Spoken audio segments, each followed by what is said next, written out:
제수스 얘기를 좀 해보면 좋을 것 같아요. 제수스요? 골을 못 넣어서 네. 그러십니까 혹시? 네, 제수스가 젊은 라카제트라 그러나. 기록을 다 아스날이 이길 거라 생각하지만 그래도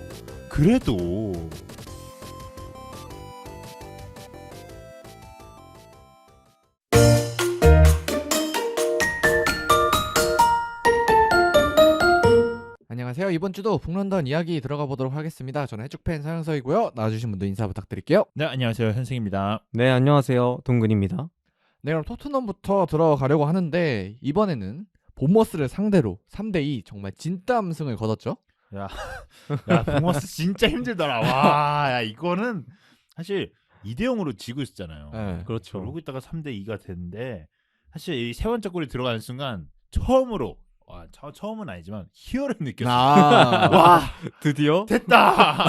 이걸 뒤집는다고? 야, 이게 되네. 이랬다고요. 아니, 저도 이제 토트넘 경기를 보러 갔는데 아니 2대0으로 뒤지고 있는 거예요. 그래가지고 진짜 콘테가 갈 때까지 갔구나. 드디어 이제 콘테가 맛이 갔구나.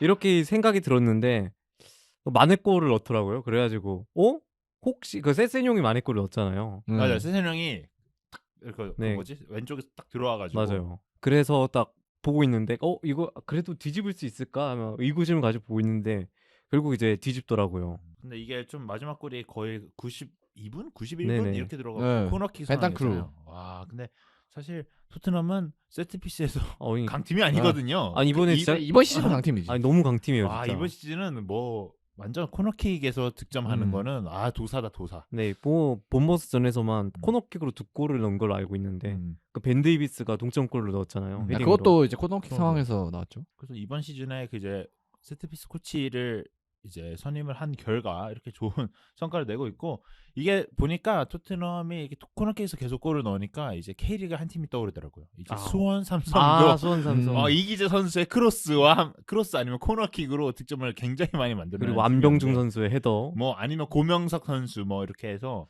뭐 이렇게 코너킥을 해서 골을 넣는 타입인데, 이 토트넘도 지금 이제 코너킥으로 세트피스로 득점을 상당히 많이 만들어내고 있다. 네. 근데 문제는 이제 원툴이 돼서는 안 되죠. 유일한 득점 루트 이런 게 되면 좀 곤란해집니다. 맞아. 이러면 안 돼요. 사실 필드 플레이에서 골이 들어가야 되는데, 지금은 상당히 뭐 세세뇽 골은 필드에서 들어갔지만 좀 좋지 못합니다. 네, 그리고 경기를 쭉 보는데 좀 토트넘이 코너킥을 좀 많이 차더라고요. 이 경기에서 한 10번 넘게 찼던 걸로 제가 기억을 하는데, 심지어 아마 장전 해설위원님께서 코너킥을 이런 멘트를 하셨어요. 내가 코너킥을 세다가 이제 못 세겠다. 이런 멘트를 하나 하셨거든요.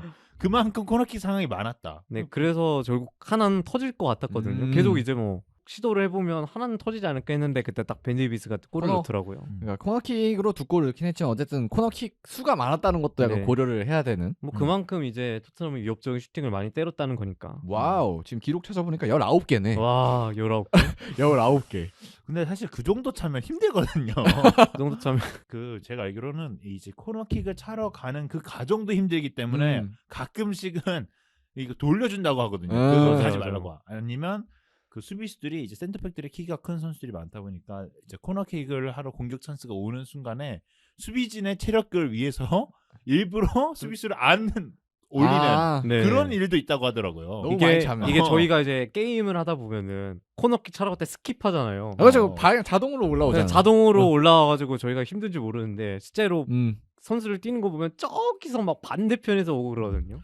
그러고 어찌 보면 이 상황이 끝나서 역습 찬스가 나오면 뛰어가야 되니까 그런 체력 소비도 엄청 심할 거 아니에요. 맞아요.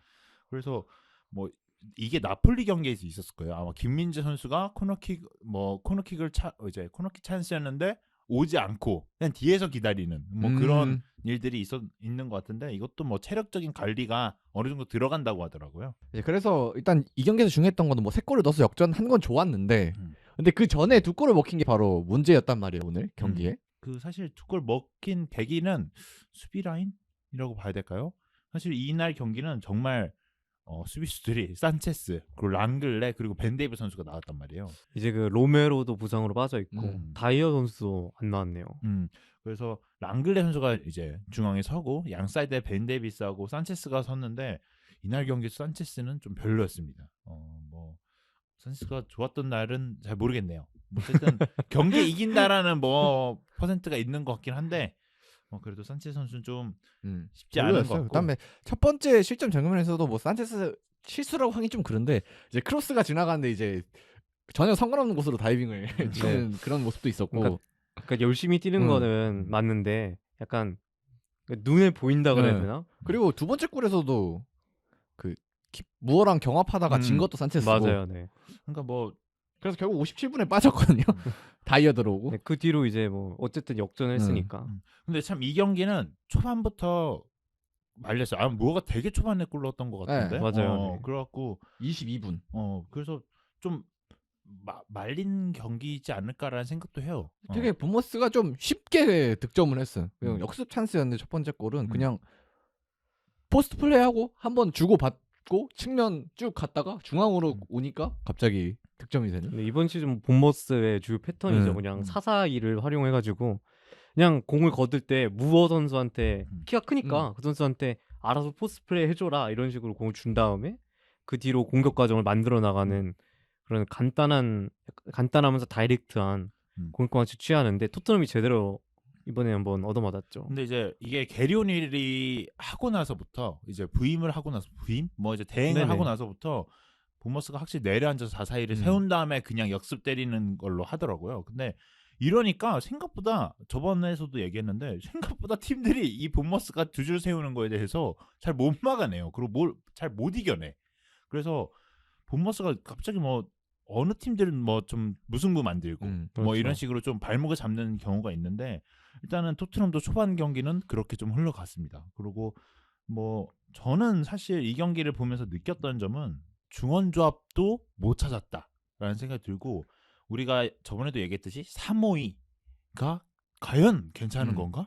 지금은 이제 선수가 없으니까 어쩔 수 없이 이제 3-5-2를 쓰고 있는데 차라리 3-4-3이 나을 수도 있겠다라는 생각이 들고 그러니까, 빨리 클루셉스키가 돌아왔으면 좋겠다라는 생각을 지금 많이 하고 있어요. 그래서 얘기를 해봐야 되는 게 최근엔 또 3-5-2를 쓰고 있는데 또 전반에 안 좋았다 보니까 후반 시작하자마자 바로 스킵 빼고 모우라를 넣으면서 딱 3-4-3으로 복귀를 했단 말이에요. 근데 일단 스킵은 부상 이후로 좀 폼이 많이 안 올라온 것 같아요. 그리고 어떤 롤을 부여한 건지 정확히 잘 저는 모르겠더라고요. 저희가 저번 주에도 얘기했는데 사실 스킵이 미드필더 포지션으로 이게 나오긴 하지만 근데 거의 공격수처럼 많이 전진을 하고 그다음에 뭐 지난주에 예준이가 좀 자세히 얘기했었는데 그래서 그렇게 공격수처럼 전진을 하다고 그러다 보니까 뭔가 스킵이 신체적으로 뭐 대단하거나 뭐 비비기를 잘하거나 펠라이션 그런 건 전혀 아니에요. 좀 올라가다 보니까 자신의 능력을 좀 못 발휘하는 게 아닌가 하는 생각이 들기도 하는데. 그리고 스킵이 아마 올라가서 좀 잘했던 건 노리치 2부 승격했을 때 그때 아마 조금 그래도 박투박으로 뛰어서 좀 위쪽에 섰을 거예요. 근데 그거는 이제 또 이제 노리치가 그 팀들에 비해서 거의 압도적인 전력 가졌으니까 사실 이부 리그에서 가능한 건데 과연 이게 토트넘에서 그 역할이 가능한지가 좀 의문이기도 하고 이 선수가 스킵이 엉덩이 부상이랑 또 어디죠 발목 뒤인데 발 쪽인데 뭐 그쪽에 이제 부상이 있다가 이렇게 생각보다 부상이 많은 선수거든요. 부상이 많죠 사실. 그렇죠. 네. 그래서 어린 나이기 때문에 이런 피지컬적인 문제도 굉장히 좀 고려를 많이 해줘야 되는데 사실 스킵이 만약에 이제 뭐 백업 자원으로 있다고 생각을 했을 때 이 스킵이 빠지게 되면 중원 조합이 생각보다 엄청 빡빡하게 돌아갑니다. 이제 호이비에르, 비수마 그리고 벤탄쿠르 정도만 돌릴 수 있는 거거든요. 그러니까 뭐 이번 경기는 사실 스킵 나온 것도 뭐 스킵이 계속 나오긴 했지만 그래도 챔피언스리그 계속 병행하고 있으니까 어쩔 수 없이 스킵도 당연히 이 로테이션에 포함돼야 되는 그런 게 있는데. 그죠. 그래서 조금은 뭐 중원 조합을 제대로 못 찾았다 그런 부분도 좀 아쉬웠던 것 같고 모우라가 윙백을 뛴다. 이것도 경기 막판에 또 윙백 뛴 것 같던데. 마지막에는 이제 브라이언 힐이 들어오면서 이제 세스용이 빠졌다 보니까 윙백 자리로 들어간 모습이 있었죠. 그래서 이제 모우라의 윙백을 이제 볼 수 있을 것 같고 사실 지금 제일 중요한 게 마르세유 이제 원정이거든요. 챔피언스리그. 이게 참 진짜 애매한 게 이 스포르팅전에 콘테가 심판 판정으로 인해서 빡 쳐가지고 극장을 먹은. 마지막에 거의 막판에 극장골이 터졌는데 그게 뭐 오프사이드가 옵사이드가 선언됐어요. 그게 원래 쭉 넘어와서 헤딩 패스를 받아서 이제 케인이 골을 넣어서 득점이 됐는데 일단 케인이 수비수보다 앞선 건 확실한데 이제 그때 문제는 이 공이 케인 앞에 있었냐 뒤에 있었냐.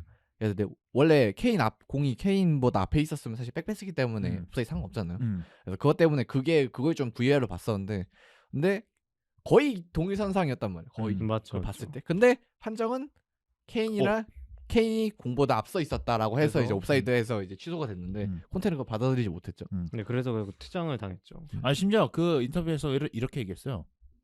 그 본머스 세 번째 골로 들어가고 콘테가 들어갔었어요. 아 맞아. 네, 들어갔다 맞아요. 나왔잖아. 근데 그거 왜 들어갔냐고 기자가 물어봤거든요. 근데 콘테가 뭐라 대답했냐면 이것도 골이 인정이 안 되면 진짜 심장마비 올 것 같다.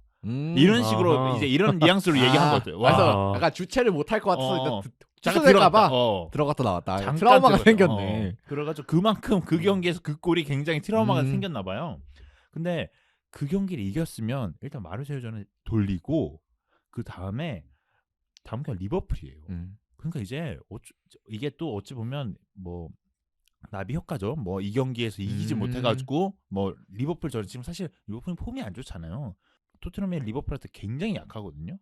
그렇기 때문에 이번 경기에서 한번 리버풀을 잡아내면 좀 좋지 않을까라는 생각이 들었는데 어쩔 수 없이 마르세유 경기도 준비해야 되고 리버풀전도 준비해야 되는 좀 까다로운 일정이 돼버렸어요. 그래서 이제 그러다 보니까 뭐 다이어도 좀 빼고 이렇게 좀 부분적 로테이션을 어쨌든 한 게 아닌가 싶은데 근데 어쨌든 이겼단 말이에요. 결국 뭐 수비가 불안하고 뭐 극적인 골이 있었고 하지만 어쨌든 이겼는데 그럼 과연 2대 0에다가 3대 0이 된 거니까 3대 2가 된 거니까 뭐가 이렇게 토트넘이 역전을 할 수 있게 만들었나 그리고 좀 생각해 봐야 될 것 같은데 저는 벤탄쿠르라고밖에 얘기 못할 것 같아요. 사실 저는 이 월드컵에서 지금 벤탄쿠르를 만나야 되지만 발베르데 선수도 만나야 되지만 사실 벤탄쿠르도 무시할 수가 없다. 지금 폼으로 봤을 때. 그러니까 벤탄쿠르가 들어오면서부터 경기가 달라졌다. 달라졌다라고 말씀을 드리고 싶어요. 이게 아마 비수마 선수를 대신해서 들어왔던 걸로 제가 기억을 하고 있는데 58분에 비수마랑 맞죠. 교체가 됐죠. 그 자리 그대로. 근데 벤탄쿠르가 들어오고 나서부터는 경기가 굉장히 수월해지고 그때부터 이제 골이 따다닥 나왔을 거예요. 이제 2대1 상황에서 벤탄쿠르가 들어오고 이제 그 이후에 이제 두 골이 터졌죠. 아마 제가 확인해 보니까 세세뇽 선수의 골이 터지자마자 교체가 진행이 됐고 이제 그때 산체스하고 다이어가 교체가 되고 또 벤탄쿠르하고 비수마 선수가 교체가 되고 그 다음에 두 골이 따닥 나왔는데 벤탄쿠르 선수 폼이 굉장히 좋다. 그리고 우리나라가 벤탄쿠르를 만났을 때 굉장히 조심해야 된다라는 생각이 좀 들고요. 사실 세트 피스지 않을까요? 그래도 어찌 보면 비벼서 나왔다. 결국 계속 얻어가지고 얻어냈으니까. 두 골 다 그래도 세트 피스에서 나오니까 그래도 코치 선임을 한 결과가 아주 좋은 성과를 만들고 있다라고 말씀드리면 될 것 같습니다. 네, 그리고 저는 본머스 입장에서 보면은 너무 좀 일찍 내려앉은 게 맞아요. 화를 부르지 않았나 거의 이렇게 생각이 들더라고요. 두 번째 골 넣고 난 뒤로부터는 그냥 수비만 하더라고요. 대놓고 그냥 템백 내려박았죠. 근데 세 골을 넣을 수 있다고 생각할 수 있을까? 본머스가? 그러니까 막을 수 있다고 생각했겠죠. 네, 그래도 한 골 정도면 한 골 정도 내주는 걸 아마 생각했을 거예요. 그리고 뭐 토트넘은 세트 피스가 강한 팀이니까 거기서 한 골 내줄 수 있다. 하지만 우린 승리를 가져가겠다 이런 생각으로 내려앉았던 것 같은데 좀 너무 일찍 내려앉은 게 경기 패배의 원인이 되지 않았나요? 오히려 전반전엔 그래도 괜찮았거든요. 본머스 경기력이. 네, 정말 그 4-4-2를 기반으로 한 역습을 정말 잘 보여줬거든요. 근데 그 장면이 이제 후반전에 내려앉으면서 그 전까지 다 죽어버렸단 말이에요. 그래가지고 일찍 내려앉은 게 결국 본머스의 패배의 원인이 되지 않았나 이렇게 생각해 볼 수 있을 것 같습니다. 네, 뭐 어차피 뭐 토트넘의 뭐 원동력을 찾아볼 수도 있겠지만 뭐 어찌 보면 본머스의 패배 원인도 찾아볼 수 있는 거니까요. 그리고 뭐 사실 우리가 또 손흥민 선수 얘기를 안 할 수는 없잖아요. 그렇죠. 손흥민 선수는 폼이 좀 올라오고 있는 것 같아요. 이날 되게 좋았어요. 뭐 공격 포인트는 없긴 한데. 와 근데 정말 뭐 어찌 보면 마지막 골은 공격 포인트 하나 줘도 되잖아요. 코너킥을 찾기 때문에. 사실상 0.5시 정도. 네. 그 기점이라고 얘기하기는 좀 그렇고 뭐 코너킥을 찾다 정도를. 근데 이게 참 그 공격 포인트가 안 나오네요. 이게 참 좀 안 좋은 뭐 안 좋다라고 얘기할 수는 있을 것 같아요. 왜냐면 불운하죠. 불운한 것 같아요. 왜냐면 사실 이 선수는 그 이제 기록을 해줄 수 있는 선수거든요. 뭐 예준이가 그런 얘기를 했었어요. 손흥민 선수는 파이널 패스를 줘야 되는 선수가 아니라 받아야 되는 선수다라는 얘기를 했는데 그만큼 손흥민 선수가 좀 받고 골을 넣을 수 있는 결과를 가져가야 되는데 지금 뭐 그러지 못하는 점이 좀 아쉽다라는 생각을 좀 많이 하고 있습니다. 네, 그리고 이 경기에서 이제 손흥민 선수가 아마 슈팅을 이렇게 원터치로 딱 찼던 장면이 있을 거예요. 아 맞아요. 네, 그 봤는데 그 키퍼가 너무 기막히게 막더라고요. 그래가지고 와 운도 없구나. 이거는 들어가는 거 아닌가? 약간 그런 생각까지 들었던 슈팅이 하나 있어서 약간 이번 시즌은 좀 불운하다는 생각까지 좀 하고 있습니다. 아니 근데 골키퍼 트레버스가 네. 사실 그 리버풀전 9대0 사나이거든요. 맞아요. 그러고 네트로 바뀌었어요. 이제 뭐 그때부터 감독이 바뀌어서 뭐 네트가 진행이 될 수도 있지만 저희 소튼도 그때 9대0 바뀐 9대0 때 앵거스 건이 키퍼를 봤는데 9대0은 그때 이후로 이제 메카시가 다시는 나오지 못했거든요. 9대0이 큰일 났네. 9대0은 안 된다. 9대0 안 됩니다. 그래서 이 선수가 수비 좀 실책이 좀 많지 않을까라는 생각을 했는데 또 이런 건 또 잘 막아내면서 네, 뭐 어찌 보면 이 세 골 중에 책임이 좀 있지 않을까요? 그래도 이 선수에게 그래도 저는 사실 좀 대량 득점이 나오지 않을까라는 생각도 했었는데 그러진 못했습니다. 그래서 토트넘은 이제 이 경기를 어쨌든 뭐 여러 가지 사건이 있긴 했지만 이기면서 어쨌든 분위기가 좀 안 좋았었는데 스포츠 좀 비기고 하면서 어쨌든 좀 한번 끊고 갔고 근데 이제 문제는 챔스죠? 아, 야, 그 진짜 이제 D조가 다예요. 다 할 수 있어. 그러니까 죽음의 조인데 마르세유도 갈 수 있어. 뭔가 강팀들이 만난 죽음의 조가 아니라 고만고만한 팀들이 만난 죽음의 조가 돼버렸어요. 아 이게 진짜 마지막 이제 6번째 경기까지 갈 줄은 몰랐고 아까도 제가 말씀드렸다시피 그 다음 경기 리버풀전이에요. 이제 그 경기를 사실 어느 정도는 준비를 해야 되는데 좀 너무 빡빡한 일정이 돼버렸다. 그리고 콘테가 과연 이 마르세유 전 뭐 롯데 돌리겠습니까? 못 돌리죠. 무조건 지금 무조건 이겨야죠. 유로파 갈 수도 있는데. 솔직히 진짜 이거 유로파 가면 100% 욕먹거든요. 그래. 아니 뭐 제가 볼 때는 콘테가 어느 정도의 기준을 잡고 있는지는 모르겠지만 8강에 가면 대성공, 16강에 가면 그래도 우리가 원하는 결과까지는 이뤘다. 뭐 거기서 좀 상대적 약팀을 만나게 된다면 거기서 8강을 노려보겠지만 그래도 뭐 16강 정도면 그래도 우리가 시즌에 준비하는 목표를 어느 정도 달성할 수 있겠다라는 생각을 가질 수 있다고 생각하거든요. 근데 여기서 유로파 가잖아요. 그럼 이제 거기서부터는 더 꼬이는 거야. 갑분싸 되는 거예요. 아니 이거 이러면 유로파 우승을 해버려야 돼. 그렇죠. 목표를 세워버릴 거면. 근데 또 유로파에도 지금 강팀들 대기하고 있기 때문에 그래, 지금 이미 유로파 행이 거의 확정된 챔스 팀들이 몇몇 있고. 아니 지금 AT가 유로파를 못 가나? 아틀레티코는 유로파 가죠. 유베가 못 가구나. 유베는 못 갈 수도 있어요. 유베는 못 갈 수도 있고. 근데 못 갈 가능성이 낮긴 하죠. 네. 근데 어쨌든 그 이제 바르셀로나도 있고 아틀레티코, 유벤투스 등 좀 강팀들이 이렇게 유로파로 내려오게 됐는데 토트넘이 만약 유로파를 갔다 이러면은 경쟁이 정말 어려워지는 거죠. 그러니까 이제 챔스 뭐 16강, 8강에 썰어주면 뭐 좀 달라지겠지만 유로파 가는 순간부터는 기준치가 높아져야 돼요. 그리고 또 유로파가 이제 보통 챔스는 수목에 하는데 이제 유로파는 금요일 날 열다잖아요. 그래서 이제 월드컵이 끝나고 경기를 하게 되니까 일정 관리가 좀 더 빡세질 수가 있어요. 너무 좀 걱정이 됩니다. 아니 뭐 유로파로 떨어질까봐. 금요일 날 경기하면 이제 월요일 날 또 리그 경기하거든요. 그럼 볼 수가 없어요. 아니면 진짜 일요일 날 하게 되니까 이틀 쉬고 경기를 하는 셈이거든요. 그러니까 2, 3일 쉬고 경기하는 경우가 많죠. 네. 유로파 리그 나가면. 그리고 유로파 리그 팀들이 또 이렇게 뭐 강팀들도 있겠지만 진짜 먼 원정거리를 자랑하는 팀들이 가끔 있거든요. 그렇기 때문에 유로파를 가면 안 된다. 이거는 무조건 챔스 가야 된다. 유로파 가면 진짜 큰일 납니다. 제가 봤을 때. 이게 무승부만 해도 뭐 챔스가 올라간다 이러지만 지금은 무조건 이겨야 됩니다. 이거 무승부 하려고 덤비면 안 돼요. 무조건 이기려고 해야 무승부라도 나오는 겁니다. 그리고 또 이번 원정이 마르세유 원정이니까 또 쉽지 않은 경기예요. 네, 일단은 근데 마르세유가 좀 뭐 토트넘 입장에서는 좀 다행인 점이 마르세유가 최근 폼이 좀 좋진 않아요. 지금 4경기인가 이제 승이 없거든요. 네, 지금 4경기에서 1무 3패를 기록을 하고 있는데 뭐 일단 뭐 거기에 파리전이 끼고 막 그러고 뭐 챔스가 좀 있고 그래서 그런데 마르세유가 지금 좀 그래도 수비 쪽에 불안함이 어느 정도 있는 팀이라서 아마 뭐 케인이나 아니면 손흥민 선수가 조금 그 공간을 활용하지 않을까라는 생각을 하면서 좀 그래도 뭐 정배가 되지 않을까 토트넘에 라는 생각은 하고 있습니다. 그리고 또 마르세유에서 또 재밌는 게 여기 마르세유에는 아스날 출신 선수가 좀 있어요. 기행두지 뭐 산체스 그다음에 콜라시냐크도 있고. 맞아 콜라시냐크도 있고. 거기 토레이란 아닌가? 토레이란 또 한 명이 있는데 4명 있나 그런데. 누노 타바레즈. 맞아. 이 선수가 거기서 잘한다면서요. 그래가지고 약간 미니 북런던 더비도 볼 수 있지 않을까. 산체스가 인터뷰를 했더라고요. 아스날을 난 사랑한다 약간 그런 약간 인터뷰를 갑자기 했더라고요. 그 아저씨 왜 갑자기 여기서 그래? 그래서 어쨌든 거기도 아스날 선수들이 많기 때문에 뭐 조금 재밌는 포인트죠. 뭐. 근데 그래도 이겨야 됩니다. 이 경기 말해주세요. 그래서 이제 우리가 또 얘기해봐야 될 거는 만약에 이기면 어떨 거고 지면 어떨 거지. 예를 들어 져서 유로파를 갔다. 그러면 콘테를 어떻게 해야 돼? 해야 되나?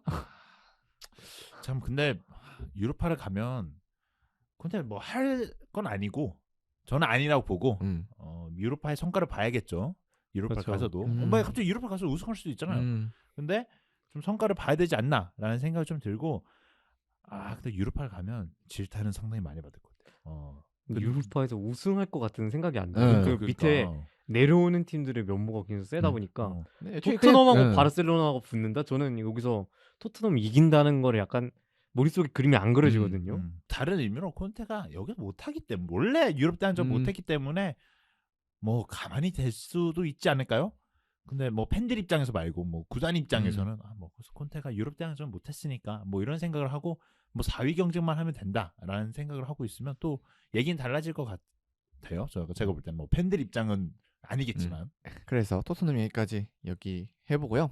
그리고 아스날 얘기로 넘어가 보도록 하겠습니다. 네, 오늘 근데 아스날 패널이 없네요. 우리가 소개부터 얘기를 안 했네. 소개부터 얘기를 안 했는데 오늘 원래 왔어야 되는 한희준 씨가 아프시죠? 지금 한절기예요 지금. 네, 지금 환절기라 지금 일교차도 크고 좀 감기에 걸리신 분들이 꽤 많습니다. 네. 건강관리 좀. 코로나는 아닌데 어쨌든 감기에 걸려서 감기에 또 걸리면 다른 사람한테 올릴 수가 있으니까 사실 요즘은 또 아픈 거는 또 확실히 쉬어줘야 되니까 요즘 뭐 시국이 조금 지나갔다 하더라도 아픈 건 혹시 또 모르잖아요. 그러다가 갑자기 코로나 나온 경우도 있고 그렇기 때문에 뭐 어쩔 수 없이 제가 또 대타로 뛰게 되었습니다. 저번 방송에 나왔는데 네, 그래서 이번 주에는 아무래도 원래 했던 것보다는 아스날 이야기에 뭔가 풍족함이 좀 떨어질 것 같아요. 네, 어쩔 수 없이. 근데 그래도 이제 예준 씨가 풍족하게 적어주셨어요. 네. 아니 근데 사실 저도 경기를 보긴 했거든요. 그래도. 근데 이 경기가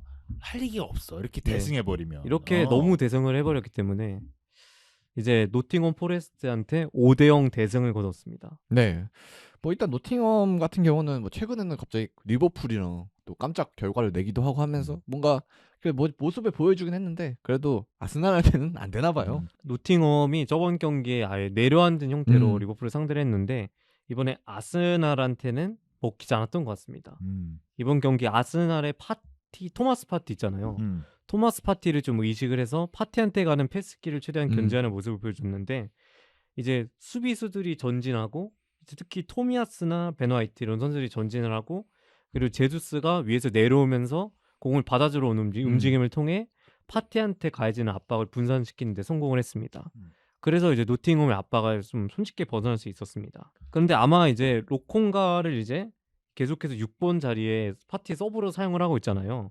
근데 아마도 킥 중량거리 패스이지 않을까라고 예준 씨가 적어주셨는데 하지만 수비력이 너무 딸린다고 적어주셨네요. 야, 로콩가는 패스 때문에 쓰는 것 같은데 좀 불만족스럽다. 네, 하여튼 너무 좀 불안정하고 수비력이 의문이니까 경기 볼 때만 불안하거든요. 그다음에 이 경기에서도 5대0이 결과가 나오긴 했지만 몇몇 장면에서 수비가 불안한 장면들이 있었거든요. 네, 특히 이제 저번 소튼전이죠. 물론 소튼전에는 좀 심판이 약간 좀 관대 판정을 하긴 했지만 후반전에 나왔던 약간 파티나 살리바 이런 선수들의 집중 문제 이런 문제들이 이번 경기에서 가끔 좀 드러났어요. 그래서 아마 이번 경기에서 이제 아스날 선수가 패스를 잘못했는데 이제 링가드 선수가 신나게 말아먹는 장면이 맞아요. 있긴 했거든요. 그래서 이번 경기에서는 이런 실수를 좀 고쳐 나가야 되는데 링가드가 좀 아스날 입장에서는 다행스럽게 날려준 격이 됐기 때문에 이제 다음 경기가 첼시이기 때문에 이 경기를 준비를 하려면은 많은 좀 개선을 해야 될 것 같습니다. 근데 사실 아스날은 지금 최근 2경기에서 이제 폼이 조금 결과가 좋지 못했잖아요. 그렇죠. 그렇기 때문에 이번 경기에서는 확실하게 승기를 잡았어야 되는 경기였어요. 그래서 저는 사실 5대0 결과만 봤을 때는 아주 좋다. 좋은 그렇죠. 아주 좋은 결과다라고 말씀을 드리면 될 것 같아요. 그리고 그때 이제 전반전 흐름까지는 저번에 그 소튼이랑 무승부를 거둘 때 흐름이랑 좀 비슷하게 한 것 같아요. 근데 좀 이제 후반전 흐름이 좀 약간 이상하게 돌아가기 시작했죠. 그리고 이제 사카가 맞아. 특히 부상으로 어, 나가면서 초반에. 넬슨이 들어왔는데 이 넬슨이 약간 좀 검증이 좀 덜 된 자원이잖아요. 사카보다는. 그렇기 때문에 좀 아스날 팬들 입장에서는 이거 큰일 난 거 아닌가? 사카가 좀 좋은 모습을 좀 보여줬는데 거기 넬슨이 들어가면 좀 구멍이 나지 않을까 이런 생각을 했는데 이게 와우 이게 웬걸. 이게 웬걸 멀티골을 넣어버렸던 웰슨입니다. 그러니까 넬슨이 참 아스날 팬들에게 신뢰를 엄청 못 받는 선수 중에 하나인데 이번 경기에서 좀 보여준 것 같아요. 뭐 아무도 기대는 안 했지만. 근데 저는 넬슨 선수가 교체되는 걸 보고 왜 사카 백업을 좀 구하려고 하는지 하피냐 선수가 있었잖아요. 그렇죠. 이게 좀 보이더라고. 왜냐면 넬슨이 나오니까 무게감이 확 떨어져. 그래서 근데 물론 넬슨이 이 경기에선 잘했기 때문에 뭐 할 말이 없지만 좀 이 자리에 백업이 좀 필요해 보이긴 하다. 왜냐면 맞아요. 사카 정말 많이 뛰었거든요. 지난주에도 얘기했지만 사실 아스날이 아쉬운 점은 현재는 약간 윙 쪽, 윙포워드의 스쿼드, 뎁스, 이리고 또 스미스로도 지금 빠져있기 때문에 부상으로. 스미스로도 부상이고 네. 그다음에 마르키뉴스는 아직 주전 자원으로 쓰기는 어리죠. 검증이 안 됐고 네. 일단 어리기도 하고요. 그리고 보니까 좀 교체 자원들을 좀 보면 조금 아쉬워요. 맞아요. 지금 뭐 부상 선수들이 몇 명 빠져 있다라고 생각을 해보면 뭐 엘레니도 빠져 있고 뭐 아니면 스미스로도 빠져 있고 하지만 그래도 공격 자원에서도 백업이 굉장히 좀 부족하다고 생각이 들거든요. 네, 그래서 이제 막 은케티아를 윙으로 쓰고 막 이런 선수 기용을 보였는데 은케티아 같은 선수는 이제 윙 쪽에 가니까 좀 영향력이 많이 줄어들더라고요. 그래서 이제 좀 이번 경기에서 넬슨이 어쨌든 가능성을 보여줬으니까 일단 사카의 부상 정도가 어느 정도가 될지는 좀 지켜봐야겠지만 그 기간 동안에 좀 넬슨을 약간 좀 믿어봐도 되지 않을까라는 생각이 들게 했던 경기였습니다. 저는 하나 더 얘기하면 비에이라. 조금 적응이 필요해 보인다. 파비우 비에이라요? 네, 비에이라가 뭐 이 경기에서 좋은 모습을 보여줬다고 얘기하긴 어렵다고 보거든요. 네, 그렇죠. 그렇기 때문에 이 선수가 그 유로파 경기에서는 조금 했던 것 같은데. 네, 잘하는 경기가 몇 경기 있었어요. 근데 이게 좀 어찌 보니까 이런 뭐 리그 경기에서는 조금 아직까지 적응이 필요해 보이는 모습을 보여주고 있고 이 손흥민 선수가 옛날에 EPL 와서 했던 얘기였던 것 같아요. 그 속도가 너무 다르다. 뭐 이때 그 선수는 포르투갈에서 넘어온 선수잖아요. 그렇기 때문에 좀 속도의 차이를 조금 적응을 하고 있지 않을까라는 생각이 좀 들기도 합니다. 뭐 그래도 다행인 거는 사카 부상이 이제 발표에 따르면 뭐 엄청 크진 않는다고 하고 그다음에 좀 쉬면 괜찮아진다고 해요. 그래서 뭐 사실 세리종 같은 경우도 막 갑자기 괜찮다 그랬다가 좀 오래 안 나오고 있어서 이게 뭔가 싶긴 하지만 그래도 3주라고 네. 했는데. 3주라고 했는데 더 어쨌든 사카 부상이 엄청 크지는 않으니까 큰 걱정은 안 해도 될 것 같아요. 그럼 아스날은 그 이제 거기도 이제 유로파가 있기 때문에 아마 여기가 그렇죠. PSV랑 져서 살짝 꼬여버렸어요. 네. 지금 이제 네. PSV한테 패배를 당하면서 좀 유로파 리그가 이제 마지막 경기까지 봐야 되는 지경에 이르렀습니다. 여기도 꼬였네. 여기도 꼬였어. 근데 이제 아스날이 물론 지금 승점 12점으로 조 1위에 위치해 있지만 이제 2등인 PSV에 비해서 승자승에서 후달리거든요. 그래서 이제 만약 아스날이 이번 경기에 비기고 아인토벤이 승리를 거두게 되면은 이제 아스날이 조 2위로 가게 되는데 결국 이 조 2위로 간다는 거는 이제 아까도 말했지만 이제 챔스에서 내려오는 팀들 있잖아요. 조 3위를 해가지고 뭐 바르셀로나, 유벤투스가 될 수도 있고 아니면 아틀레티코 마드리드 이런 강팀이 될 수 있는데 이런 팀을 만나게 되는 거는 이제 아스날 입장에서는 크나큰 악재의 가능성이 굉장히 높습니다. 물론 마지막 경기에서 질 것 같다는 생각은 안 드는데 그래도 혹시 모르니까 혹시 진짜 인간 세상 멀거든요. 그래서 물론 이제 아스날 홈이고 그리고 조 꼴찌인 7위를 상대로 경기를 치르긴 하지만 아스날 입장에서는 이 경기에 약간 좀 너무 후보를 돌리는 거는 좀 도박일 것 같다는 생각이 들어요. 그리고 토트넘이랑 상황이 비슷한데 아스날은 또 이 경기 이후에 주말에 첼시를 만나기 때문에 이 경기에서 또 마냥 주전을 쓸 수는 또 없어요. 네, 물론 이제 토트넘보다야 약간 좀 부담의 가능성이 덜하지만 일단 토트넘은 이제 조상이 워낙에 복잡하고 근데 물론 아스날은 이제 진출은 확정이 됐거든요.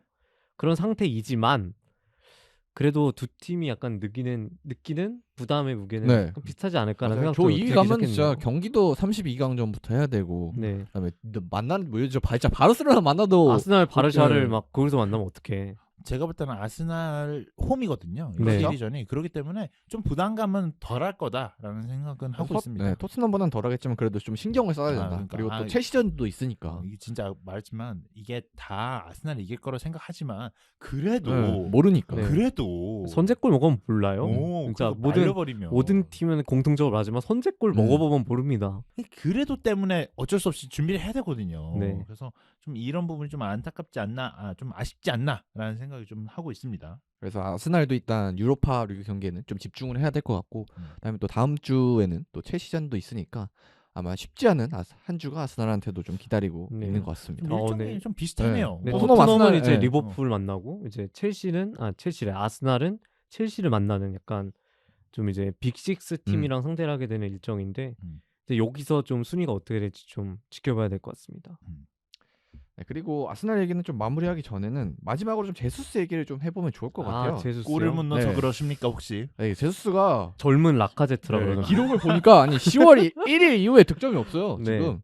그 예전에는 좀 골을 좀 잘 넣었는데 요즘은 네. 좀 이상하리만치 골을 좀 잘 못 넣고 있어요. 근데 그래도 경기 영향력이 굉장히 좋습니다. 근데 경기 영향력은 좋은데 네.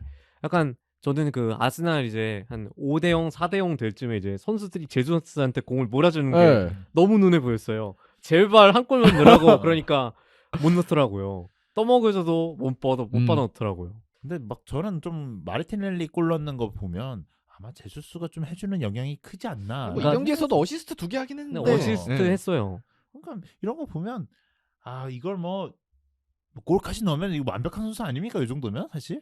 근데 골까지 초반에는 넣으면은, 골도 잘 넣었으니까. 초반에는 진짜 네. 너무 잘했잖아요. 골까지 넣으면서. 이런 골까지 넣으면 좀 욕심이에요, 욕심이 욕심입니까? 우리가 왜냐면 모르고 그 선수가 골을 못 넣는다는 사실을 모르지는 않잖아요. 근데 이제 초반에는 막 골까지 잘 넣으니까 이제 아스날 이제 호나우두다, 제수스 앙리가. 뭐 터졌다. 이제 뭐 어. 진짜 앙리가 소환되기도 하고 그러면서 진짜 엄청난 공격수다 이렇게 했는데 갑자기 이제 라카제트가 소환되고 그러니까. 본래 모습으로 돌아오고 있으니까 좀 걱정이 많이 될 것 같은데 그래도 아직 이제 뭔가 스탯 기로만 놓고 보면 아주 좋긴 해요. 좋은 리그 선수죠. 12경기 5골 5어시니까 스탯은 스탯은 딱 뭐 한 경기당 하나씩 거의 뽑아내는데. 공격 포인트는 잘 뽑아내는데 또 거의 한 달 가까이 골이 없다 보니까 이제 한 달 넘었거든요. 그래서 이제 31일일 네. 거야. 32일 차가 되는 네. 기 때문에 촬영의 기준으로 근데 저는 잘하고 있다. 이 정도면 뭐 잠깐 위 아스날 팬분들이 이제 잘 나가니까 이제 욕심이 조금은 가지 않나. 욕심이 과하지 않나. 근데 저는 좀 걱정 좀 심각하게 해야 될 수도 있다고 봐요. 왜냐하면 사실 백업 공격수 누가 있으면 그냥 뭐 맞아. 골 못 넣으면 뭐 다른 애도 써보면 되지. 골 필요할 땐 다른 선수 넣으면 되지 않은데 아스날은 백업이 은케티아입니다. 은케티아인데 은케티아는 이제 제수스랑 약간 존재감이 네. 틀리죠. 압박을 굉장히 많이 하는 선수고. 그렇지만 이제 뭐 제수스가 이제 아스날에서 보여주는 것처럼 연계나 그러니까 개인 드리블이라든가 이런 것에는 차이가 있기 때문에 결국 제수스 선수가 좀 골을 많이 넣어줘야지 아스날 입장에서는 좀 좋은 일인 것 같습니다. 좀 이런 걸 보면 펩과 좀 비슷한 길을 걷고 있다. 펩도 펩도 그렇다. 최전방 공격수에 대한 고민을 굉장히 많이 했기 때문에 역시 스승을 닮아가는 제자가 스승을 스승을 닮아간다.